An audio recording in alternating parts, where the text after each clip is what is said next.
दोष हम के कर दिए तोर की नसीब के छीन लेल कहू तोरा हमर इतना करीब से।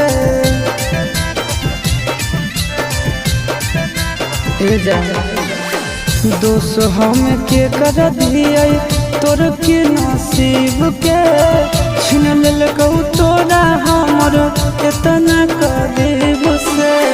सीधे कर जबा हमर जनता कमार के गे, सीधे कर जबा हमर जनता कमार के गे। बैठी हो